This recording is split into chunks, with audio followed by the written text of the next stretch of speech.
তো চলো অষ্টমীর দিনটা কেমন কেটেছিল তোমাদের সাথে শেয়ার করি। তো অষ্টমীর দিন তো হোল নাইট আমাদের প্ল্যান ছিল। তো রাত 12টার সময় আমরা বেরিয়ে গেছিলাম কল্যাণীর ITI মোড়ে ঠাকুরটা দেখতে। তো দেখতেই পাচ্ছ রাত্রির বেলা কতটা ভিড় ছিল। তো লাইন আটকে রাখা হচ্ছিল না, সবাইকে আর কি সরিয়ে দেওয়া হচ্ছিল, সবাই হেঁটে হেঁটে যাচ্ছিল।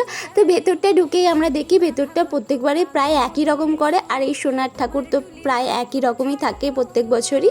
তো সেটা আমরা দেখে ওখান থেকে বেরিয়ে যাই। এত ভিড়ে বেরিয়ে তো মনে হলো একটু প্রাণে প্রাণ এলো যেন আমাদের। আর এই প্রথম বছর আমি সারা রাত ধরে ঠাকুর দেখেছি, আর অষ্টমীর দিন শাড়িও পরিনি, কারণ সেদিনকার সারা রাত ধরে ঠাকুর দেখেছিলাম বলে চুড়িদারে কমফোর্টেবল ছিলাম। তারপরে ঠাকুরটা দেখে একটু চা খেয়ে ওখানে বসে আমরা বাড়ি চলে আসি। বাড়িতে এসে একটু রেস্ট নিয়ে ম্যাগি খেয়ে আবার আমরা বেরিয়ে পড়ি ভোরবেলায় জিরাটের উদ্দেশ্যে। তো আমরা শুধু কল্যাণীর ওই ITI মোড়ে একটা ঠাকুরই দেখেছিলাম, পরে আর কোনো ঠাকুর দেখিনি, এত রাস্তায় জ্যাম ছিল বলে। তো আমরা জিরাটে গিয়ে প্রায় অনেকগুলো ঠাকুর দেখেছিলাম সেদিনকার ভোরবেলাতেই। এই প্রথমবার আমি সারা রাত জেগে ঠাকুর দেখেছিলাম। তো ভীষণ ভালো এক্সপিরিয়েন্স ছিল। তোমাদের পুজো কেমন কাটলো? আমার তো অষ্টমীটা ভীষণ ভালো কেটেছে। তো দেখা হচ্ছে নেক্সট ব্লগে, ততক্ষণের জন্য টাটা।